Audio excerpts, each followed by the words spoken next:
ومن والاه وأشهد أن لا إله إلا الله وحده لا شريك له وأشهد أن محمدا عبده ورسوله صلى الله عليه وعلى آله وسلم. قال الله سبحانه وتعالى يا أيها الذين آمنوا اتقوا الله حق تقاته ولا تموتن إلا وأنتم مسلمون. يا أيها الناس اتقوا ربكم الذي خلقكم من نفس واحدة وخلق منها زوجها وبث منهما رجالا كثيرا ونساء واتقوا الله الذي تساءلون به والأرحام إن الله كان عليكم رقيبا. يا أيها الذين آمنوا اتقوا الله وقولوا قولا سديدا يصلح لكم أعمالكم ويغفر لكم ذنوبكم ومن يطع الله ورسوله فقد فاز فوزا عظيما. أما بعد.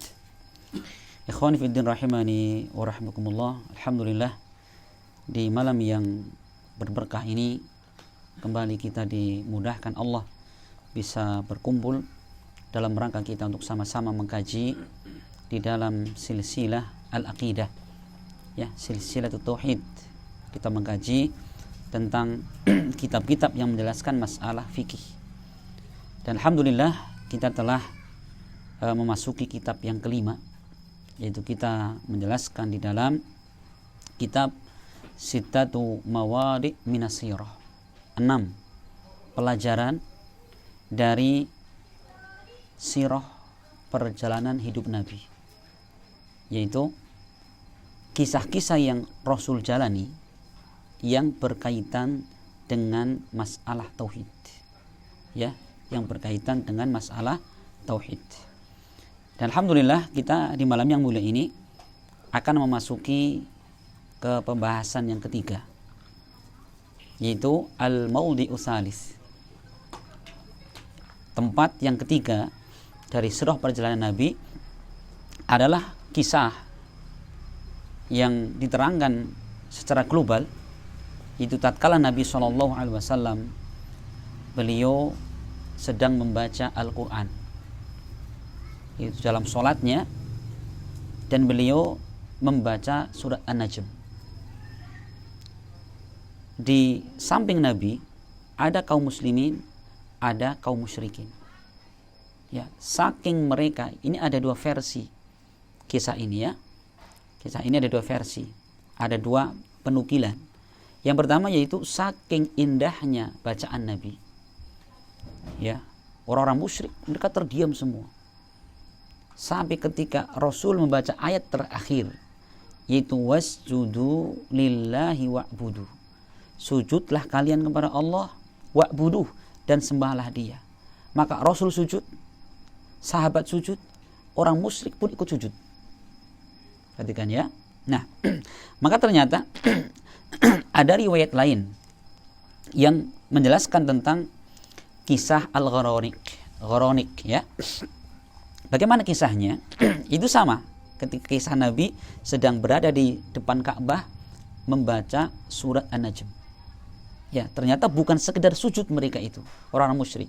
Tapi beliau mengatakan tempat yang ketiga itu adalah qissatu qiraatihi surat An-Najmi bihadratihim, yaitu kisah Rasul membacakan surat An-Najm dan dihadiri orang-orang musyrik.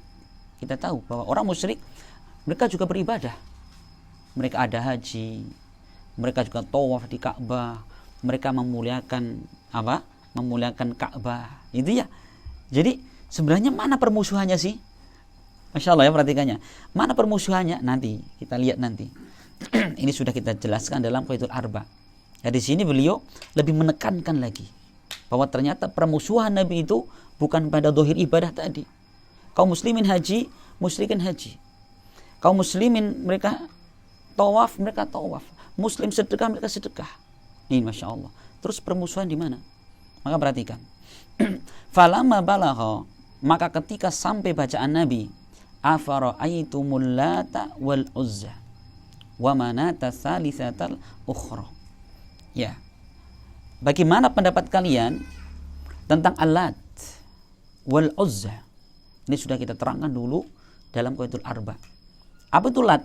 Lat itu adalah patung, ya, patung yang ini adalah implementasi dari sosok orang soleh masa dahulu. Lata itu diambil dari kata Latta yalutu, yaitu dulu ada orang soleh yang kerjaan dia setiap musim haji dia akan ngadonku. Dari saat itu, Mas, coba sekarang bikin gambar dulu, ya, gambar, ya, seperti gambarnya Lata tadi, kemudian dipasang di tempat ibadah. Agar apa? Kita mengenang jasanya, memberi semangat kita untuk beribadah kepada Allah, mencontoh orang ini. Lama-lama dibikin patung, belum disembah, ya, sampai hilang generasi ini. Setan bisikkan lagi generasi, perhatikan ya, bukan 1-2 tahun, generasi ini habis, baru setan kemudian dapat membisikkan kepada umat manusia agar menyembah kepada Lata ini, Lat. Adapun Uzza ini apa? Ini juga patung, ya. Jadi kalau Uzza ini apa, miliknya penduduk penduduk Mekah ini, jadi patung punya orang Mekah, ya, dilakukan penyembahan kepadanya.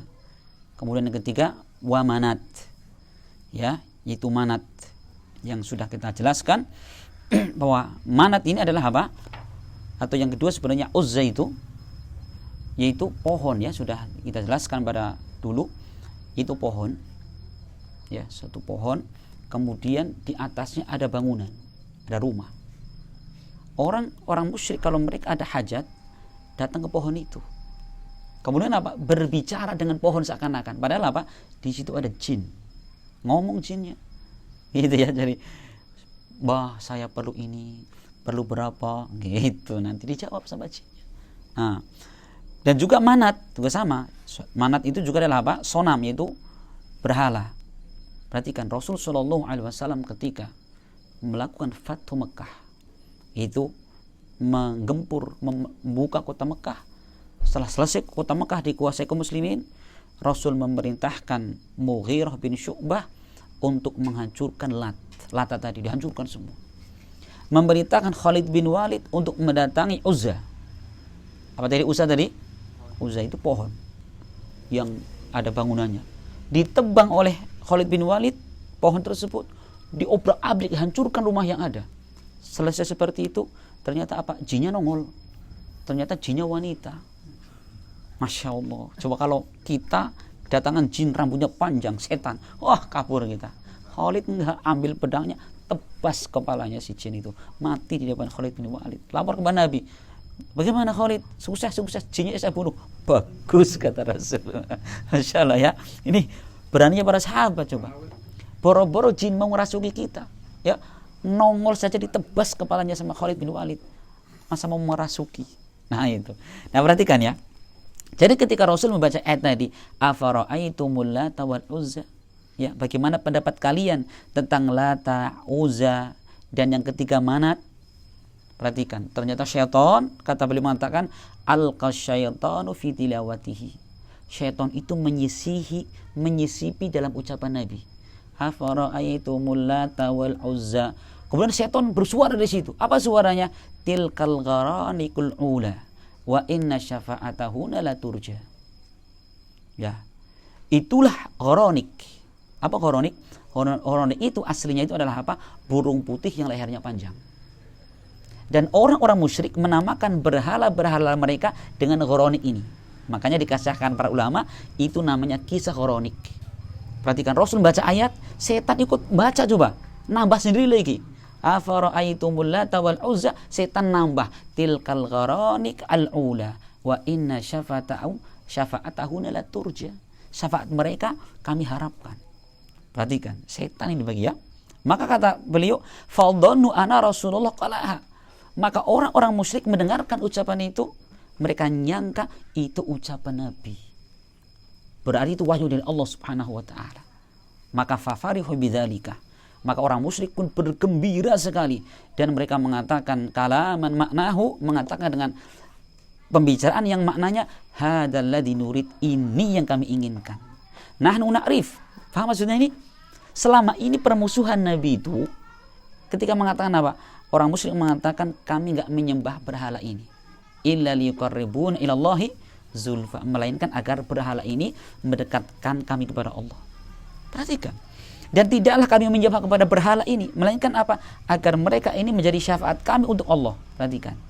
Maka ketika ada disangka ayat mengatakan itu adalah ghoronik yang maha tinggi, yang syafaat mereka kita harapkan. Berarti apa ini? Angin segar. Oh, berarti bagaimana? Berarti Rasul sekarang apa? Sudah mendapatkan wahyu seperti keyakinan kita. Maka perhatikan, maka seketika itu orang-orang musyrik mereka bergembira. Dan mereka mengatakan, lah ini yang kami inginkan. Kami tahu Allah yang memberikan manfaat, Allah yang memberi madarat saja, tidak ada sekutu baginya. Walakin haula, tapi mereka berhala-berhala kami itu hanyalah apa? Yang memberi syafaat kepada kami di sisi Allah. Ya, perhatikan keyakinan mereka. Ya, Rasul tidak tahu bahwa setan itu bisiki di situ, menyisipi ucapan Nabi. Maka kata beliau, falamma balagha sajdata sajada wa sajadu ma'ahu. Maka ketika sampai di ayat sajadah, itu ayat terakhir, fasjudu lillahi wa'budu, sujudlah kalian kepada Allah dan beribadah kepadanya lah. Maka apa? Sajadu, Rasul sujud dan orang musyrik pun ikut sujud bersama Nabi. Kenapa? Gembiranya dengan ayat tadi. Berarti apa ini? Ya, berarti ini sudah damai kita. Tidak ada permusuhan dengan Nabi. Maka akhirnya apa? Fasya'al khabaru annahum sawfauhu. Maka tersebar berita bahwa Nabi sudah berdamai dengan musyrikin. Dengan apa? Dengan anggapan bahwa Nabi sudah membolehkan, sudah apa? Berubah madhab. Tadinya mengharamkan tawasul, ya, sekarang boleh. Perhatikan. Itu kan ya? Wasami adzalik bidzalika ya man fil habasyah.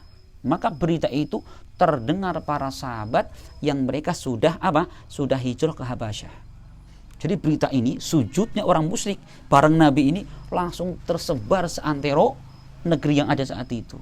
Termasuk kaum muslimin yang sedang ketakutan, mereka hijrah ke Habasyah. Akhirnya apa? Faraja'u. Mereka pun balik ke Mekah. Kenapa? Kaum muslimin apa Rasul sudah damai dengan orang musyrik. Maka mereka pulang ke Mekah. Tapi apa? Ternyata keadaannya berbeda. Perhatikan ya. Ternyata apa? Falama angkara dzalika Rasulullah adu ila syarri mimma kanu alaihi. Maka ketika Nabi SAW ya mengingkari ucapan tersebut, maka orang-orang musyrik kembali memusuhi Nabi ya dengan lebih jelek dari sebelumnya. Sudah senang-senang dikiranya itu ucapan dari Nabi, ternyata Nabi mengingkarinya. Ya, ternyata orang muslim di Habasyah yang mereka hijrah mendengar berita seperti itu, baik, ternyata apa? Kebalik. Keadaannya justru lebih mengerikan, lebih keras permusuhan orang musyrik pada kaum muslimin. Perhatikan. Ya. Nah, walamma qalu lahu, maka ketika orang musyrik mengatakan kepada Nabi, innaka qulta dzalik wahai Muhammad, engkau yang mengucapkan seperti itu tadi. Ya, Rasul mengingkari, kata orang musyrik, loh, kan tadi yang kamu mengatakan itu adalah ghoronik. Ya, itu adalah patung-patung yang maha tinggi yang kita harapkan syafaat mereka. Rasul kemudian apa? Khafa minallahi khaufan 'aziman. Rasul betul-betul takut kepada Allah dengan ketakutan yang sangat tinggi. Insyaallah. Kenapa? Ucapan Rasul itu bisa disisipi oleh setan. Perhatikan. Rasul yang baca, ya, setan itu suaranya bisa nggak, Pak? Bisa barengi Nabi, didengar orang-orang belakang Nabi, Rasul tidak mendengarnya. Maka akhirnya Allah turunkan ayat di dalam surat Al-Hajj ayat 52. Apa ayatnya?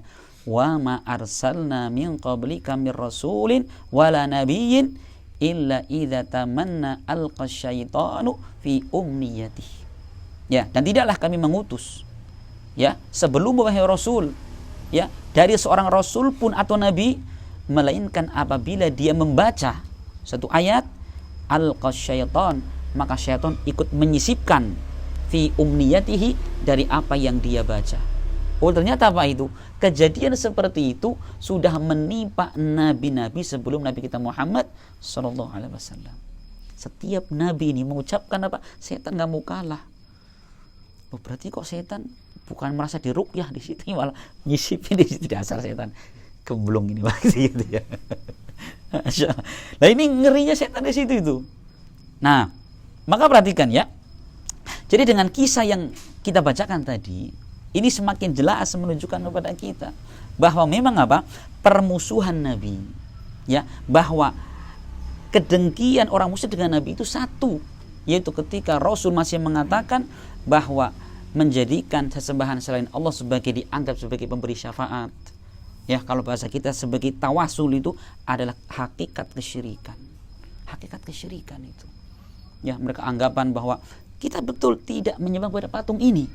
Hanya saja kami orang banyak dosa, sedikit ketaatan kita, sedangkan patung ini orang soleh. Kita minta kepada Allah agar keinginan kita disampaikan orang soleh ini kepada Allah. Ternyata itu? Itu hakikat kesyirikan. Diperhatikan ya, sampai orang musyrik udah senang sekali. Damai sekarang ini. Kita tahu ya, berarti ya, sebenarnya orang musyrik pun hakikatnya mereka pengen damai hidup, gak bermusuhan. Perhatikan ya, perhatikan ini. Orang musyrik sebenarnya senang, mereka pengen damai dengan Nabi dan kaum muslimin. Dan ini contohnya banyak.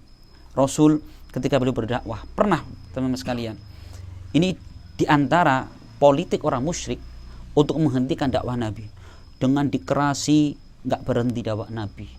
Dengan diancam, gak berhenti dakwah Nabi. Akhirnya mereka datang kepada Nabi. Ya Muhammad, sudah kita rundingan sekarang. Sebenarnya yang kamu cari itu apa? Saking orang musyrik ini pengen damai dengan Nabi, pengen gak ada terjadi permusuhan. Pengen apa sekarang? Kalau yang kamu cari kedudukan, sudah gak apa-apa.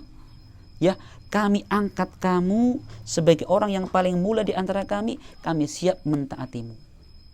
Asalkan kamu jangan ngomong masalah syirik lagi. Diam 1000 bahasa, kata Rasul. Bukan itu yang saya cari. Sudah sekarang, kalau yang kamu cari adalah harta benda, sudah, kamu mau minta harta berapapun, kami kumpulkan untuk kamu. Yang penting kamu diam, jangan dakwah masalah syirik. Rasul pun menolaknya. Yang ketiga, sudah Muhammad, kalau kamu pengen kawin, ya, pengen poligami, sudah milih berapa tak carikan. Cari wanita Quraisy yang paling cantik, ini tak jejer untuk kamu, milih yang mana? Yang pesek, yang mancung, atau yang pendek, yang tinggi, atau yang putih, apa yang hitam, ada semua milih gitu. Rasul mengatakan bukan itu yang saya cari. Perhatikan. Saking Saking orang musyrik ini pengen berdamai dengan Nabi, maka mendengarkan ucapan setan ini seakan-akan angin segar bahwa Rasul sudah mengatakan wa inna syafa'atahunna la turja. Syafaat mereka kami harapkan. Masya Allah, gembira mereka sampai sujud sungkur di hadapan itu. Ternyata itu bukan ucapan dari Nabi, tapi ucapan dari syaitan. Ya, ucapan dari syaitan yang pingin untuk memberikan keraguan pada umat manusia. Perhatikan ya, maka dalam kisah yang kita baca ini menjelaskan bahwa hakikat permusuhan antara Nabi dan orang-orang musyrik di mana itu, yaitu ketika mereka menyekutukan Allah Subhanahu wa taala dengan menjadikan sembahan tadi sebagai yang memberi syafaat di hadapan Allah Subhanahu wa taala. Tawasul ini berarti masalahnya. Ini hakikat permusuhan Nabi dan orang musyrik, perhatikan ya. Iya, itu perhatikan, Masya Allah. Rasul luar biasa, berbagai macam cara orang musyrik ini untuk menghentikan dakwah Nabi, sampai dengan keras-keras, sampai lemah lembut, sampai tadi sudah kami ngalah ya Muhammad, kami ngalah sudah, kamu memimpin kami siap. Ya, kamu harta cari-carikan, pengen wanita kami pilihkan. Perhatikan, saking pengennya damai dengan Nabi. Ya, perhatikan ya, mungkin dari sini niat baik mereka pengen damai, cuman yang kita ambil juga bagaimana kekehnya Nabi, sabatnya Nabi ketika beliau mendakwahkan tauhid. Padahal kita tahu ya, Rasul adalah arhamun nas, orang yang paling sayang pada umat manusia. Tapi urusan tauhid tidak sejengkal pun beliau mundur, tidak sejengkal pun beliau mengalah, tapi tetap berdakwah. Nah, ini Rasul saja, orang yang memiliki kefasihan bahasa nomor 1 tertingginya, beliau harus berhadapan dengan orang-orang musyrik. Ya, makanya dakwah tauhid ya, selembut apapun, mau selembut sutra, selembut awan, kalau disampaikan tauhid mesti ada gini-gininya. Masya Allah ya. Masya Allah, ini dan ini harus disampaikan. Berat tapi disampaikan, ya. Memang terkadang kita berbenturan seperti itu. Satu sisi kita butuh kepada hidayah, sisi lain kita harus apa? Kanan kiri kok nggak cocok sama kita. Apa yang kita dahulukan? Hidayah yang kita dahulukan. Tauhid, ya, menjelaskan masalah syirik yang kita kedepankan. Walaupun banyak orang yang tidak suka dengan dakwah kita. Masya Allah, ya.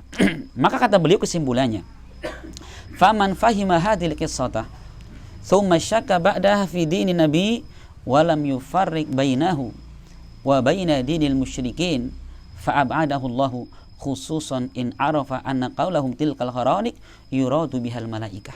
Maka barang siapa yang memahami kisah ini kemudian dia tetap ragu, ya, setelahnya terhadap agamanya Nabi SAW dan tidak membedakan antara agama Nabi dengan agama orang musyrik, ya, Allah akan menjauhkan dia. Terlebih ketika dia sudah memahami tilkal kharanik, itu adalah kharanik tadi, ya, yang mereka maksudkan adalah malaikat.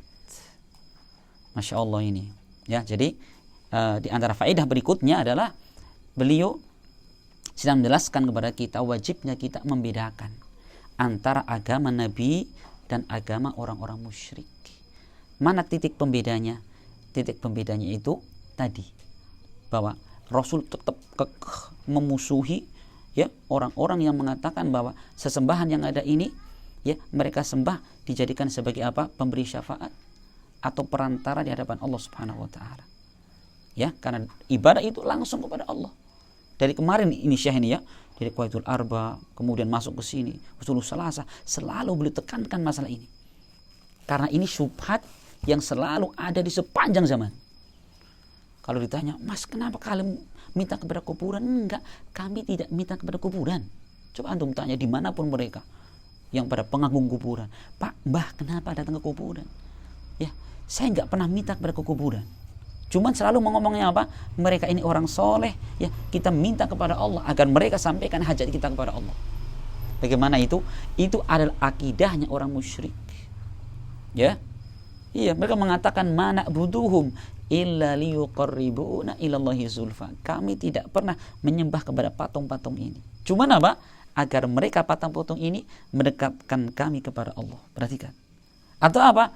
Haula'i syufa'una indallah. Mereka itu adalah pemberi syafaat kami di sisi Allah Subhanahu wa taala. Tahu syafaat? Syafaat itu adalah menjadikan perantara, ya, dalam kita mengambil suatu manfaat atau mudarat. Kita orang-orang musyrik tadi menjadikan patung-patung ini, sesembahan selain Allah ini sebagai apa? Yang akan menyampaikan hajat kita kepada Allah. Sama saja itu. Nah, Masya Allah, ya. Jadi betul-betul penulis kitab ini fokus sekali masalah ini. Ya, fokus sekali tentang masalah apa? Tentang masalah menjadikan perantara antara hamba dengan Allah Subhanahu wa taala. Itu adalah hakikat kesyirikan yang dengannya Rasul bermusuhan dengan orang musyrik. Masya Allah, ya. Ini tergambar kepada kita, ya, bagaimana dalam sejarah luar biasa, ya, dalam sejarah luar biasa bahwa permusuhan Nabi dan juga orang-orang musyrik ini sangat terang sekali di situ, ya, sangat terang sekali. Itu masalah tadi, masalah apa? Menjadikan selain Allah sebagai perantara menuju Allah Subhanahu wa taala. Dan itu adalah hakikat daripada kesyirikan. Ya, maka Rasul bagaimana sikap beliau ketika melihat ketika perkara ini Lata Uzza Manat itu hancurkan oleh Nabi itu. Ya. Dari Mughirah bin Syu'bah menghancurkan Lata, Khalid bin Walid menghancurkan Uzza, dan Ali bin Abi Thalib menghancurkan Manat. Dihancurkan semua itu. Ya, maka ini sebagai bentuk apa? Sebagai bentuk baro'ah, ya, berlepas dirinya Nabi dan kaum muslimin dengan kesyirikan dan penampakan kesyirikan. Berarti kalau gitu kita menghancurkan, oh jangan. Nanti jangan dipahami, ya, perhatikan ini. Jangan dipahami berarti pengajian ini memerintahkan menghancurkan tempat-tempat keramat, tidak. Ya, justru kita harus bagaimana ada hikmah dengan ilmu dulu. Berapa, ya, tempat kejadian orang-orang, ini jadi tempat pemujaan, ya, jam 2 malam datang ke situ dihancurkan. Begitu Jumat Kliwon dilihat, hancur ini, lapor Pak Kepala Desa, itu prasasti kita hancur. Ya sudah, nanti besok kita bangun yang lebih bagus lagi. sekalian pasang satpam sama CCTV di situ. Akhirnya apa? Kasih parkir, orang jualan kopi, es, di situ jadi rame, jadi nyaman, ya kan? Kenapa? Karena nggak punya ilmu, bukan dengan ilmu. Andai kan kita dakwah dengan ilmu, masya Allah, bukan kita yang menghancurkan. Antum jangan pernah beranggapan ya Syekh Muhammad Abdul Wahab yang menghancurkan kuburan, bukan beliau. Beliau berdakwah kepada semua kalangan, termasuk raja-raja saat itu. Pemimpin saat itu didakwai. Akhirnya apa? Yang mengomando menghancurkan kuburan yang ada itu bukan Syekh Muhammad Abdul Wahab, tapi siapa? Raja saat itu. Beliau hanya apa? Hanya aktornya itu, aktor yang ngasih ilmunya. Syekh, ini keliru ini. Ya, karena Rasul mengatakan dalam hadisnya ya, Rasul mengatakan kepada Ali bin Abi Thalib, ya Ali, alla tada timsalan illa tamashtahu wala qabran musyrifan illa sawaitahu. Wahai Ali, saya utus kamu, tapi saya wasiatkan kepada kamu, jangan pernah kamu mendapati gambar melainkan kamu hapus gambar itu. Dan tidaklah engkau mendapati kuburan yang ditinggikan melainkan engkau ratakan kepada seperti kuburan yang lainnya. Ini kata Rasul. Ya, tapi perhatikan, siapa melakukan itu? Yang melakukannya adalah orang yang punya kewenangan dan situ. Bukan sembarang orang. Nanti gitu. Ya, di antara kaidah dalam mengingkari kemungkaran, jangan sampai mengingkari kemungkaran ini menimbulkan kemungkaran yang lebih besar. Ya, maka terjadi enggak lama ini ada orang-orang saking semangatnya beragama, ini mau ada apa? Sedekah laut. Bikin spanduk sepanjang jalan berapa kilo. Ini kesyirikan. Gitu. Apa yang terjadi? Malam itu dibrebet semua, yang masang diteror semua. Gitu kan? Belum sampai ilmu, gerupus anak muda ini ya. Akhirnya ketakutan pindah kota. Untung nggak mati di situ. Masalah ya. Ini berarti kan ini hikmah dalam berdakwah itu dipakai. Ilmu diterangkan, masyarakat paham. Sudah kita duduk di rumah sambil nonton YouTube, ternyata apa? Sudah dihilangkan acaranya. Gitu ibaratnya. Ya, dengan ilmu. Insyaallah ya. Nah, itu karena bukan wewenang kita. Kalau seperti itu, karena kalau kita lakukan seperti itu menimbulkan kerusakan lebih besar, maka terlarang dalam Islam. Ya. Nah, ini termasuk faqih di dalam memahami masalah. Bukan sekedar alim, betul. Orang sekedar alim itu terkadang menyesatkan orang lain ketika tidak memiliki kefakihan. Ya, maka carilah orang yang fakih itu. Tahu dalil, tahu ilmunya, tepat dalam menerapkan ilmu itu. Makanya dibedakan. Ya, para ulama membedakan antara alim dengan fakih. Ya, Rasul ketika menyebutkan orang yang Allah inginkan untuknya kebaikan bukan alim, tapi apa? Man yuridillahu bi khairan yufaqihu fiddin. Siapa yang Allah inginkan untuknya kebaikan, Allah menjadikan dia faqih dalam urusan agama.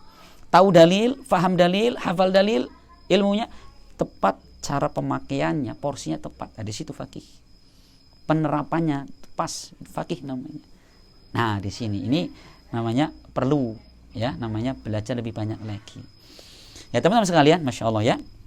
Maka dengan ini selesai kita menjelaskan tempat yang ketiga dari ya kisahnya Nabi Sallallahu Alaihi Wasallam. Ini menunjukkan luar biasa, ya, menunjukkan bahwa orang-orang musyrik itu ya sebenarnya mereka itu luar biasa. Mendengarkan Al-Quran dibacakan itu mereka menikmati.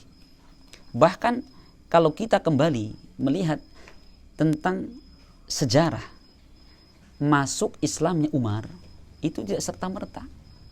Sebenarnya ada dua tahapan. Tahapan yang pertama apa? Sama kejadiannya. Rasul saat itu sedang membaca surat Al-Haqqah di depan Ka'bah. Umar di samping Ka'bah. Ya, mulai Al-Haqqatu mal-Haqqah wa ma adraka mal-Haqqah. Dan seterusnya itu. Apa kata Umar? Komentarnya, lah ini syair. Ini syair, ini bagus banget kata Umar. Ngakui bagus. Ini syair. Tiba-tiba apa? Rasul melanjutkan ayatnya, wa ma huwa biqauli syair qalilan ma tu'minun. Al-Qur'an ini bukan syair, sangat sedikit orang-orang beriman. Bukan syair. Lah, paling ya ini ucapan dukun. Allah lanjutkan ayatnya, wa ma huwa biqauli kahin qalilan ma tadhakkarun. Al-Qur'an bukanlah ucapan dukun, sangat sedikit orang yang mengambil pelajaran. Bukan juga ucapan dukun itu. Ini Masya Allah ya, Allah jawab terus itu dengan rentetan ini. Umar itu sebenarnya dalam hati Umar itu sudah mulai apa? Ketertarikan. ketertarikan. Cuman memang ya kejadian terbesarnya yang kemudian Umar bin Khattab langsung masuk dalam Islam memutuskan kapan? Yaitu ketika beliau ya sedang woro-woro di depan Ka'bah ceramah, pokoknya menjelekkan Muhammad, menjelekkan Islam pokoknya. Pokoknya siapa berani masuk Islam, ini pedang, ini minum makanan kalian. Itu katanya, kata Umar. Ada orang bilang, Mar, kamu ngotot di sini, lihat itu adik kamu, adik ipar kamu masuk Islam. Yang benar kamu, benar itu, dilihat rumah sana. Langsung Umar mendatangi rumahnya Fatimah, ya pintu Khattab. Nah, adiknya Umar namanya Fatimah. Didatangi rumahnya, digedor langsung rumahnya. Ternyata apa? Di rumahnya itu ada Khabbab bin Arad, sedang mengajarkan lembaran-lembaran Al-Quran. Begitu dengar Umar masuk, Khabbab langsung kabur ke belakang rumah. Masya Allah, ternyata mendapati adiknya Fatimah dengan suaminya. Langsung marah Umar itu. Adik iparnya langsung diinjak sama Umar, dicekek ini sama kaki lehernya itu. Ya adiknya nggak terima, masa suaminya digitukan. Kemudian disingkirkan Umar, adiknya ditempeleng. Ya, maka berdarahlah, nangis adiknya berdarah. Coba, selama ini dilindungi Umar, sayang Umar, ini sudah besar ditempeleng. Maka ditanya, itu apa kamu? Mana? Itu tangan di belakang kamu. Ini lembaran Al-Quran. Coba tak baca, kata Umar. Kata adiknya, nggak boleh. Anda orang najis, nggak boleh menyentuh ini.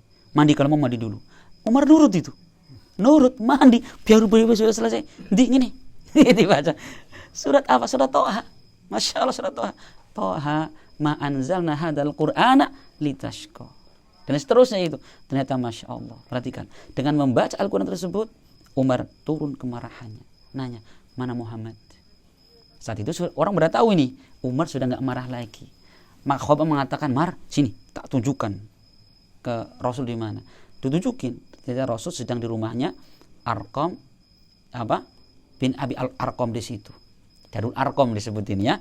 Datang rumahnya, digedor pintu ya, tuk di situ.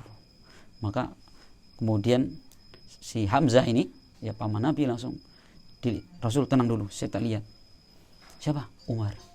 Kata Hamzah, nih bagian saya ini. Karena memang dari sisi fisik cocok ini. Kalau berantem Umar sama Hamzah, nah cocok ini. Sama-sama kuat, sama-sama ototnya kuat. Gitu ya. Hamzah itu kan. Kata Rasul, sudah duduk kalian, biar saya yang buka. Dibuka Rasul. Ini sahabat sudah dudukkan semua ini. Ini mau terjadi apa? Umar datang ke sini, bisa disembelih Rasul. Ternyata begitu masuk, apa yang kamu perlukan Umar? Ternyata Umar mengatakan, asyhadu an la ilaha illallah wa asyhadu anna Muhammadar Rasulullah. Masya Allah ya. Kapan pertama ya keinginan Umar mengucapkan syahadat? Ketika beliau mendengarkan Al-Quran dibacakan.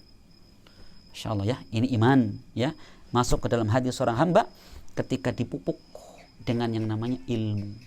Maka Masya Allah, ilmu ini ya, ini adalah penentu Bapak sekalian.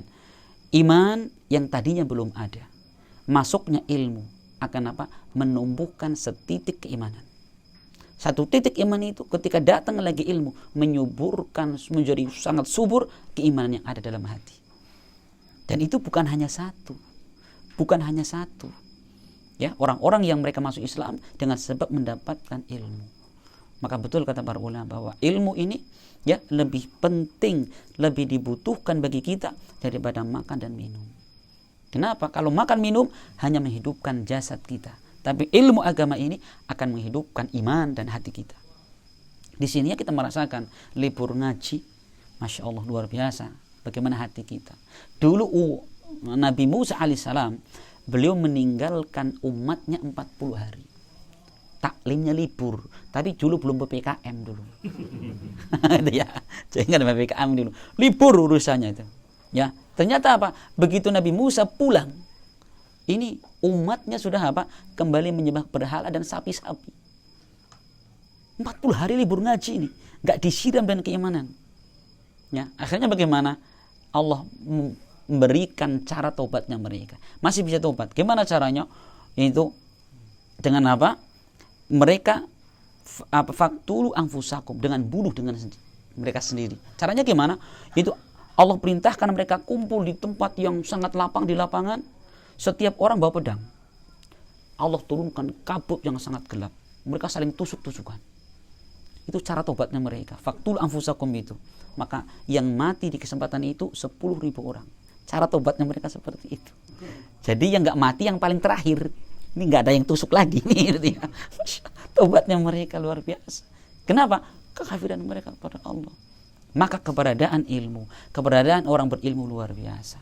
Sampai Allah mengatakan wa kaifa takfurun wa tutla alaikum ayatullahi wa fiikum rasuluh. Bagaimana mungkin kalian akan kafir kepada Allah sedangkan ayat Allah dibacakan kepada kalian dan di tengah-tengah kalian ada seorang rasul. Perhatikan. Allah mengatakan bagaimana kalian bisa kafir kepada Allah sedangkan ayat Al-Qur'an dibacakan, ada rasul di tengah-tengah kalian.